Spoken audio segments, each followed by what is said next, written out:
When learning about World War II, you always hear about Pearl Harbor, the horrible treatment of Jews, how evil Hitler was, and D-Day.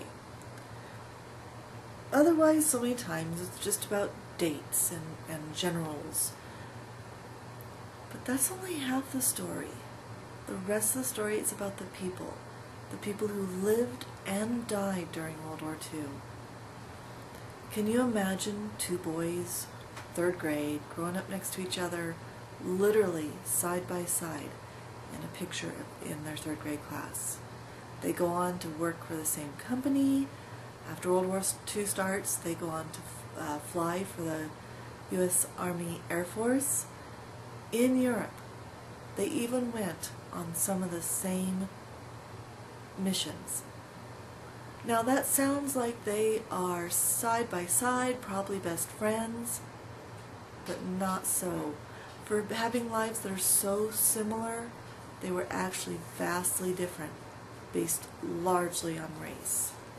You can learn more about their story in Black and White Airmen, Their True History by John Fleischman. Unfortunately, they weren't the only ones who suffered because of race during World War II. In fact, for the Japanese, World War II sent them to camps, internment camps east of where they had lived. Most of them had lived on the West Coast, had thriving businesses. Many were second-generation citizens of America.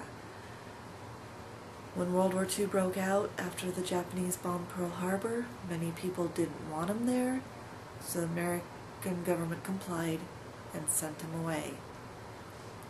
What that meant for them was that their whole families lived in small areas in usually dry, hot, or cold portions of the country.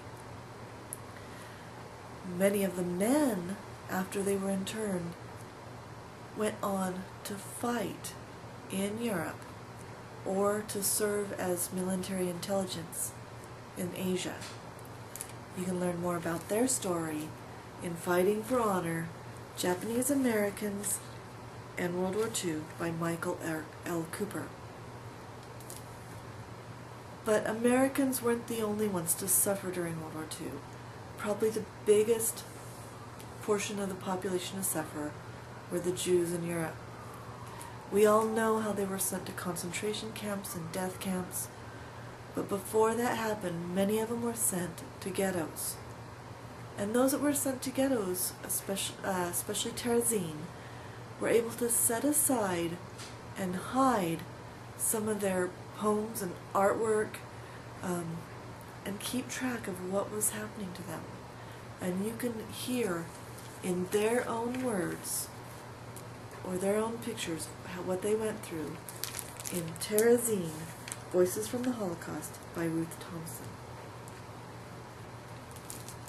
But they weren't the only kids in Europe. In fact, in Germany, a large portion of the kids followed Hitler. They were called the Hitler Youth. And I know we look back and wonder, how could that happen? Hitler, from our point of view, just seems so outrageous. But you can learn more about the steps he took to get the youth behind him in Hitler Youth, Growing Up in Hitler's Shadow by Susan Campbell Bartelli. And you can learn that they were kids much like you guys that just followed the wrong person for, in many cases, the right reasons.